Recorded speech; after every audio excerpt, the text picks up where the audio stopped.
सुबह 10-12 आवाज लगाने पर भी ना उठती कभी। आज 7 बजे उठकर चाय बनाने लगी, अखबार ले आई, पौधों को पानी दे दिया, पापा को मॉर्निंग वॉक पर जाने के लिए जगाने आ गई। आखिर ये चक्कर क्या है? घर के सब लोग पल्लवी को बड़ी आश्चर्य मुद्रा में देखे जा रहे थे। जब सबके सब्र का बांध टूट गया तो उसने मासूम से लहजे में कहा, वहां ससुराल में थोड़ी कोई होगा मेरे आगे पीछे घूमने के लिए। शादी तय हुए अभी 3 महीने ही हुए थे और पल्लवी की समझ में इतना परिवर्तन। बेटी को बड़ी होते देख सब खुश भी थे और दुखी भी। शादी हुई, पल्लवी अपने नए घर आई। सुबह नींद नहीं खुलेगी सोचकर वो पूरी रात नहीं सोई। जल्दी नहा धोकर पूजा कर अपनी पहली रसोई की तैयारी की और सोचने लगी क्या बनाऊं जो सबको अच्छा लगे, बच्चों को भी पसंद आए। इस कश्मकश में लगी थी कि एक सहज मीठी सी आवाज आई, पल्लवी तुम इतना जल्दी क्यों उठ गई बेटा? राहत का चस्का था उन स्वरों में। पल्लवी ने पीछे मुड़ के देखा तो सासुमा हाथ में शादी के हिसाब के कुछ पन्ने लिए खड़ी थी। शादी की दौड़ भाग में कितना परेशान हो गई होगी, फिर घर वालों की याद भी आ रही होगी। ऐसे में अगर नींद पूरी नहीं करोगी तो अपनी तबीयत बिगाड़ लोगी।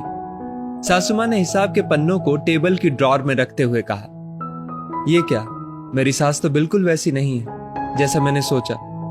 मैं तो पिछले कितने महीनों से जल्दी उठने की प्रैक्टिस कर रही थी और यहां तो कुछ और ही हो गया। मेरी पूरी पढ़ाई घर से दूर रहकर हुई थी, हॉस्टल में, जिस कारण मैं घर के कामों में उतनी कुशल नहीं थी जितना एक नई बहू को होना चाहिए। पहली रसोई में एक रोटी बनाए जाने का रिवाज है हमारे यहाँ। आटा ज्यादा गीला हो जाने की वजह से रोटी उतनी गोल नहीं बनी जितनी बननी चाहिए। मन में बहुत डर लग रहा था, बहुत बुरा भी लग रहा था। मन ही मन मां को कोस रही थी, क्यों मुझे डांट कर अच्छे से घर का काम नहीं सिखाया। सुबह की रस्म जैसे तैसे हुई। सब लोगों के लिए खाना बनाने की तैयारी हो रही थी।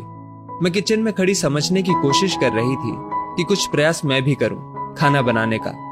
तभी वही आवाज वापस आई, पल्लवी देखो आज मैं क्या बना रही हूं। मटर पनीर की सब्जी, गाजर का हलवा और लच्छे पराठे। ये क्या, ये सब तो मेरी पसंद के सामान है, मेरी फेवरेट डिशेस। समझ में नहीं आ रहा था, कुछ सपने में तो नहीं कह रहा। नहीं, ये तो सासू मां ही बोल रही है। मेरे थोड़े सहमे, थोड़े डरे, थोड़े विस्मयी भावों को शायद भांप लिया था उन्होंने। वो मेरे पास आई और मुझे बिठाकर बोली, शादी लड़की की परीक्षा नहीं है पल्लवी, जहां कदम कदम पर उसे किसी टेस्ट में पास होने पर नंबर दिए जाएं। तुम्हारी शादी केवल मेरे बेटे से नहीं हुई है। जितनी तुम्हारी खुशियों की जिम्मेदारी मेरे बेटे की है उतनी हमारी भी। मैं तुम्हें इस घर में केवल काम करवाने, तुम्हारी खूबियों को परखने, तुम्हारी आजादी को छीनने या तुम हमारे लिए क्या क्या बलिदान कर सकती हो ये जानने के लिए नहीं लाई हूं।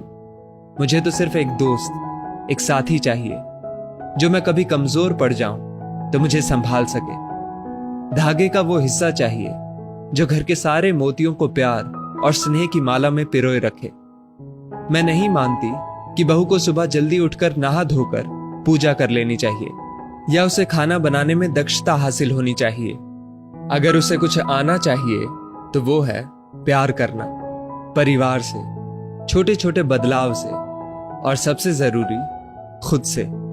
हाँ, बिल्कुल ठीक सुना तुमने। जब तक तुम खुद से प्यार नहीं करोगी तुम खुश नहीं रह पाओगी।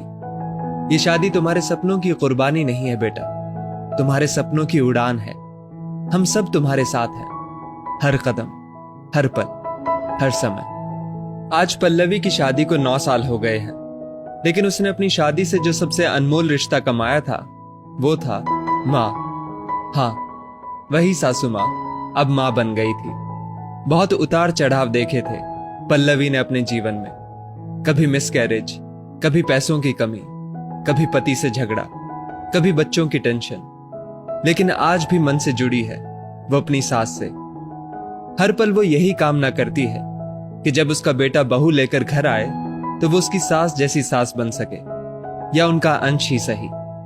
दोस्तों, इस स्टोरी को लेकर आपकी क्या राय है नीचे कमेंट करके जरूर बताइएगा और ऐसी ही और भी बेहतरीन वीडियोस के लिए हमारा पेज जरूर फॉलो करें। धन्यवाद।